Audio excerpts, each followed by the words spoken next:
সত্যজিৎ, এর আগে আপনার সাথে যখন কথা হচ্ছিল আপনি বলছিলেন যে নিহতদের পরিচয় এবং মরদেহ দেশে পাঠানোর বিষয়ে বিভিন্ন প্রসেসিং চলছে। আপনার কাছে জানতে চাই, আহত যারা হাসপাতালে ভর্তি আছেন তাদের মধ্যে বাংলাদেশি কেউ আছেন কিনা। পাশাপাশি একজনকে গ্রেপ্তার করার খবর আমরা প্রতিবেদনে জানছিলাম। কাকে গ্রেপ্তার করা হয়েছে, কেন গ্রেপ্তার করা হলো, সে বিষয়েও জানাবেন। আমি আপনাকে আপনার সমস্ত আর কি প্রশ্নের উত্তর দেওয়ার আগে এই মুহূর্তে এটাকে কিন্তু এই যে কলকাতার মির্জা গালিব স্ট্রিট এটাকে বলা হয় বাংলাদেশি হোটেল পাড়া। কারণ এখানকার যে হোটেলগুলো আছে সেখানে ম্যাক্সিমাম আবাসিক বাংলাদেশ থেকে আসেন থাকেন। এবং অতি সম্প্রতি ভারত সরকার যে ভিসা নীতি সহজ করেছে তার ফলে এসছে বাংলাদেশ থেকে।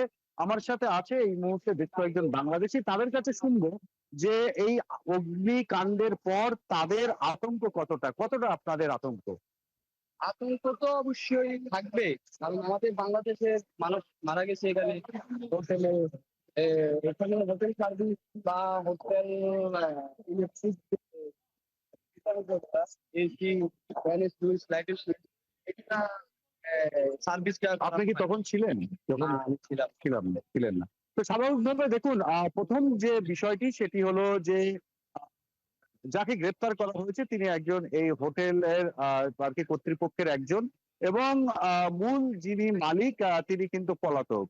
আর যে সমস্ত আহত যারা আছেন তাদের ভিতরেও বেশ কয়েকজন বাংলাদেশি আছেন এমনটা বলছেন। এবং কলকাতা পুলিশের তরফ থেকে এখনো পর্যন্ত কিন্তু যে পরিচয় আহত সেই আহত নিহতদের পরিচয় কিন্তু এখনো পর্যন্ত প্রকাশ করেনি। এবং আমি আপনাকে সেই হোটেলের সামনের চত্বরটা দেখাচ্ছি যেখানে গতকাল ভোর রাতে গভীর রাতে কিন্তু রাত 2টোর পরে আগুন লাগে এবং এই সেই বিল্ডিং।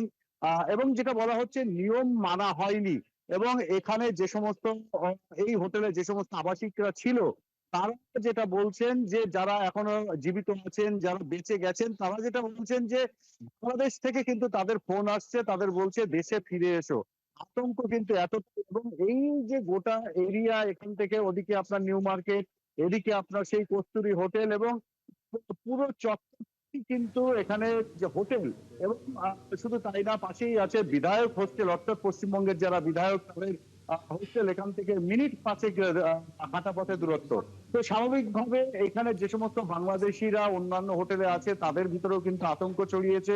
এই এলাকায় যে সমস্ত হোটেল আছে সেই সমস্ত হোটেলগুলো আবাসিক হোটেলগুলোতে কিন্তু ছবিটা একই, নিরাপত্তা অগ্নি নির্বাপনের যে নিরাপত্তা আগুনের যে সুরক্ষা সেই সুরক্ষা কিন্তু তেমন একটা নেই। এবং এখানে সত্যজিৎ, নানা ধরনের অভিযোগ এখন সামনে আসছে, যেমনটি আপনার কাছ থেকে আমরা জানছিলাম, এবং আপনি আছেন ঘটনাস্থলে। আহত এবং নিহতদের পরিচয়ের পাশাপাশি আরো নতুন কোনো তথ্য যদি আপনি জানতে পারেন, নিশ্চয়ই আপনার মাধ্যমে আমরাও জানবো পরবর্তীতে। ধন্যবাদ এই মুহূর্তের খবরগুলো জানিয়ে দেওয়ার জন্য। কলকাতা থেকে সহকর্মী সত্যজিৎ চক্রবর্তী যুক্ত ছিলেন এতক্ষণ।